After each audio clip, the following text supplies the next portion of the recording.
వల్లంపల్లి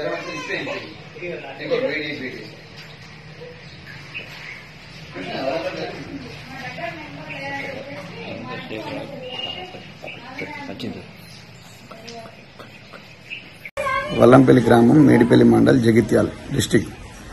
నేను అంగన్వాడికి మా పిన్ని ఫోన్ చేసింది మా ఇంటి పక్కన.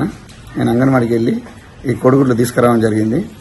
దాంట్లో పురుగులు రావడం జరిగింది. దానికి మా ఇంటి పక్కన ఉన్న వాళ్ళకు చూపించాను. ఒక వీడియో కూడా తీశాను.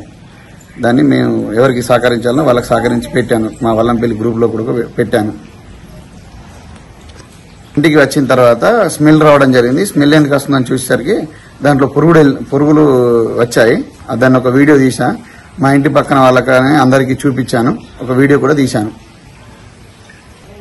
ఆ మేడం కూడా మా పిన్నే ఫోన్ చేసింది. నేను మా పిన్నికి ఆ వీడియో సెండ్ చేస్తే చూసుకొని తీసుకెళ్లాలని చెప్పింది. ఆ కోడిగుడ్డు ఒక్కటి కూడా నేను చూడలేను.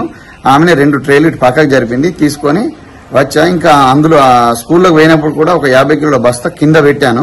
పెడితే ఆ బ్యాగ్ కింద పెద్ద ఒక ఎలుక దాంట్లో పిల్లలు చేసింది. అదంతా గందరగోళంగా ఉంది. అక్కడ దాన్ని చూస్తే కూడా నేను చాలా భయపడ్డాను. అంత ఘోరంగా ఉంది. ఎప్పటికైనా పిల్లల కొరకు కొంచెం రేపొద్దున నా పిల్లలు చిన్న పిల్లలు ఉన్నారు. రేపొద్దున అదే అంగన్వాడికి నేను పంపిస్తా. ఆ గుడ్లు ఉడికినే చేసినవి అవి అట్లే పెడతారు. ఆ ప్రభుత్వం ఏం చేస్తుందో అర్థమైతలేదు. సరైన చర్యలు తీసుకోవాలని కోరుకుంటున్నాను.